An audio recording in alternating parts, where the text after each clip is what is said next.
Jonathan, where did you put the new items for the display? So they're not unpacked yet.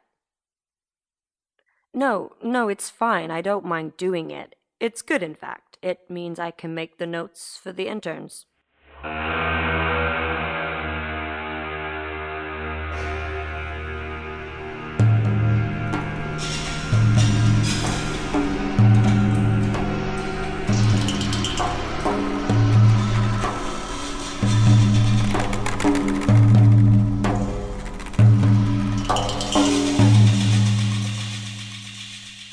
Father Dagon, Season 2, produced by Dreadfalls Theater and original soundtrack by Caesar.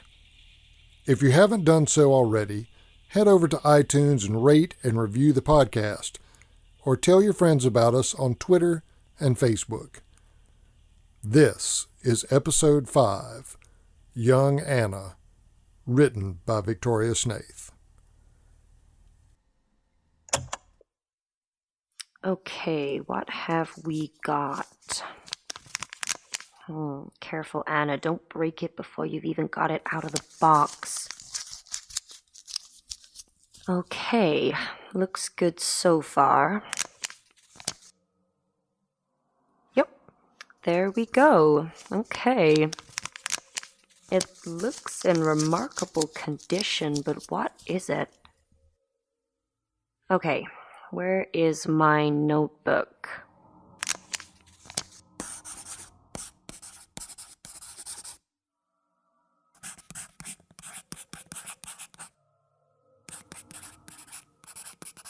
Right. What? Is this recording already? Why is this on?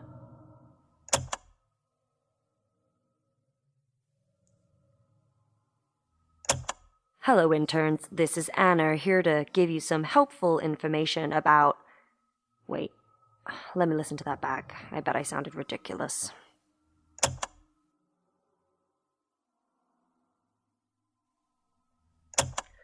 This is Anna Tilton giving notes for our interns. Oh, good grief. Just get it together, Anna.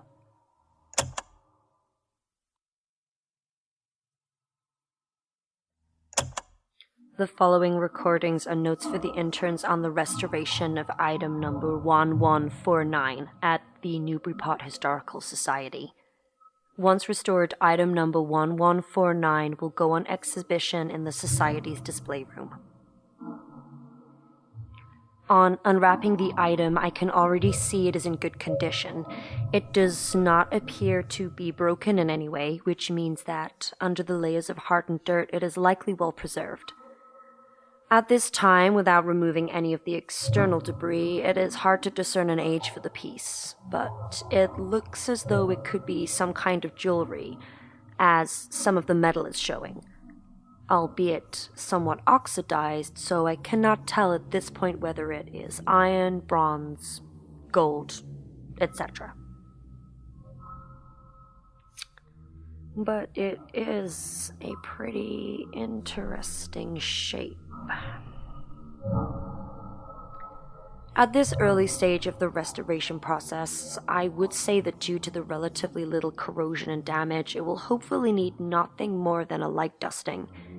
Maybe some gentle cleaning of the metal with a suitable solution. Gosh, it is such a strange-looking thing. What secrets do you hide under all that dirt? Before we begin, it is worth noting that preventative conservation is ideal. Any potential damage should be highlighted on the form B16, and any measure you feel that will need to be taken to prevent damage before it occurs should be written down in the top section. Preventative conservation will often require routine inspection and maintenance, but for piece 1149, since it has just arrived at the Historical Society, I will begin by assessing its overall condition. Oh, and it is important to remember that one must always wear protective gloves before touching or handling a piece in any way, as the oils in human skin can cause severe damage. which means it is time for me to put on my own gloves. If I could find them, where have I put my gloves? Okay, wait.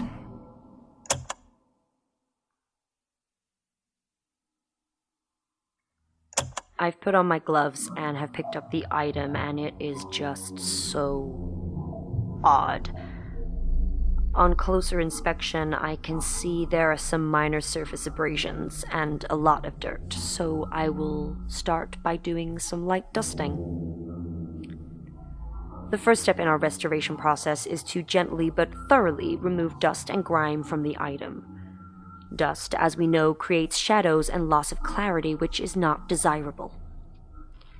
At this stage, we do not want to use anything that is abrasive in any way, as it can damage the item. Instead, you should use one of our many soft, high-quality brushes. Okay, so the dirt is brushing off relatively easily. This is definitely a tiara. It is tall in the front and far more intricately decorated than I had anticipated. I'm going to swap to a smaller brush so I can get into all the nooks and crannies of the design. What is this? I mean, it's pretty obviously a headpiece of some sort, but it is not a normal shape. What kind of head would fit this? Unless your head is fashioned into some sort of pointed oval. According to our paperwork, this item was acquired from a pawn shop. It seems that an Innsmouth man came in to sell it, but was killed shortly afterwards in a fight. Rumored to be a bar brawl. It was soon after this incident that the Historical Society purchased the item. Why would we buy this? It's amazing, but I don't get it. If it has a connection to Innsmouth, that would make sense, because the Marsh family of Innsmouth used to be quite wealthy, and whoever owned this must have paid a lot of money for it. I think it was Captain Marsh who traveled back and forth to some Polynesian islands, but I don't recognize these symbols as being any language. Never mind Polynesian. Anyway, interns, it is important to remember that there are two highly damaging agents of which you need to be aware. One is relative humidity, and the other is the presence of ultraviolet radiation. The main reason you want to try and control the humidity is to prevent any dimensional changes and reduce corrosion, and prevent the reproduction of organisms such as bacteria, algae, fungi, etc. Additionally, UV radiation can be a problem. It can cause direct chemical conversion of the molecules, which will ultimately compromise the pigmentation and the overall beauty of the piece.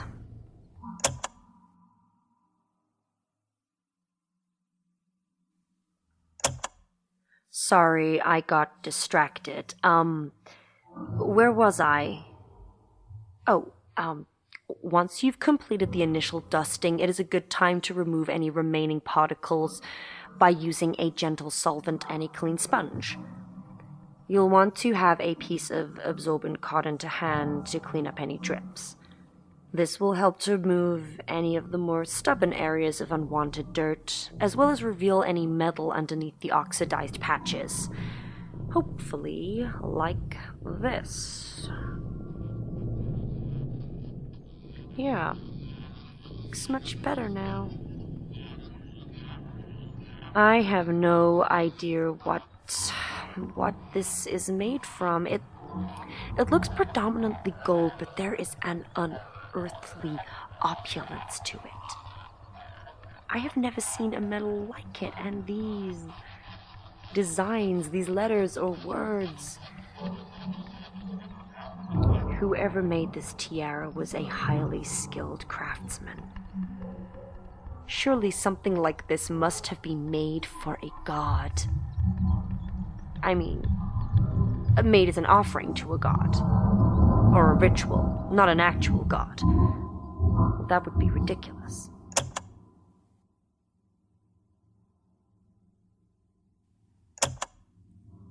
The more I clean it, the more I uncover. And the more I uncover, the more I am fascinated by this item.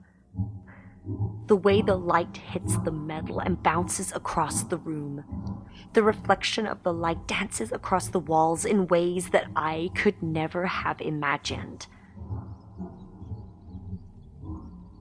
I think I should... I would like to... I'll just take off my gloves. Just for a moment.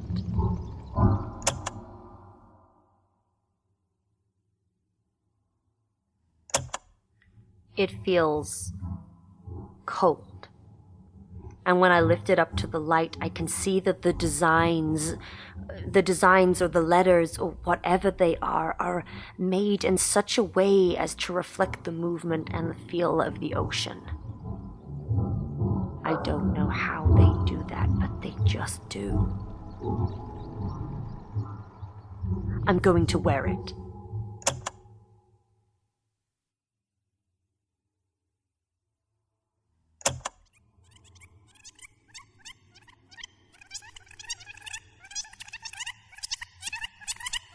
They are deep. They are deep.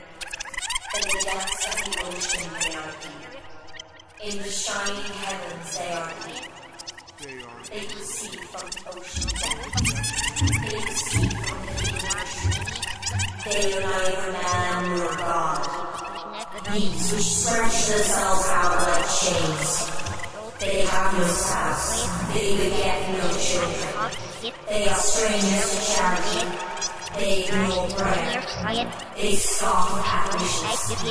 They are vermin that comes forth from the depths of harm. They are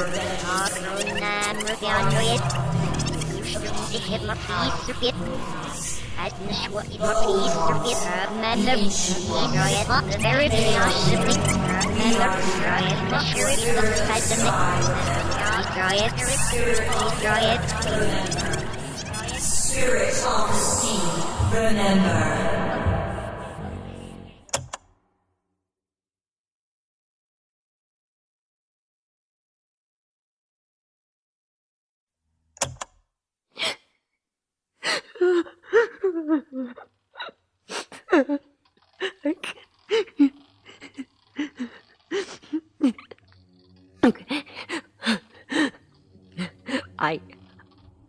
I see him. I see him stirring, churning and turning and rising. I see them approaching, changing and taking over. I can see it in my head. When I close my eyes, I see it all. And it has to stop. I have to stop it.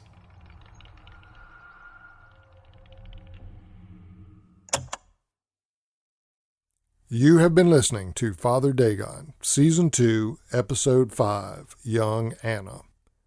Anna was played by Victoria Snaith. At the end of each episode, you can hear the soundtrack from today's episode in full without the script. We suggest playing the music through your work's intercom system. Your employees' productivity will improve tenfold, and the pentagram on the floor of the cafeteria is a nice addition. Just don't slip on the pig's blood. But before the music, a quick message from our friends at Dark Dragon's Inn. The Dark Dragon's Inn, since days of old, has told the tales of heroes bold. When darkness swept across the land, our players formed a merry band. The Scales of Justice was their name, to save the world and seek their fame. Join us in the adventure with Tales from the Dark Dragon's Inn at tftddi.co.uk. That's tftddi.co.uk.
They are deep.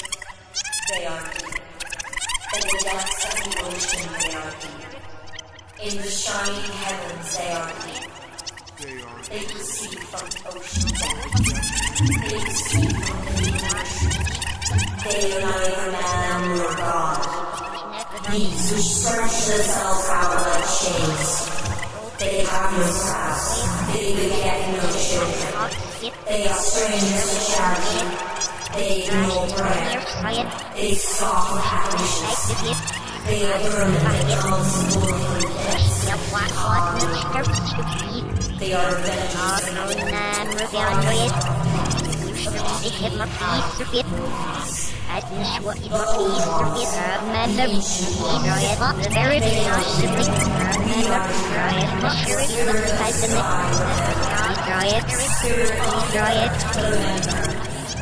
Spirit of me, remember.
This week's Monster of the Week is Andre Conciencia.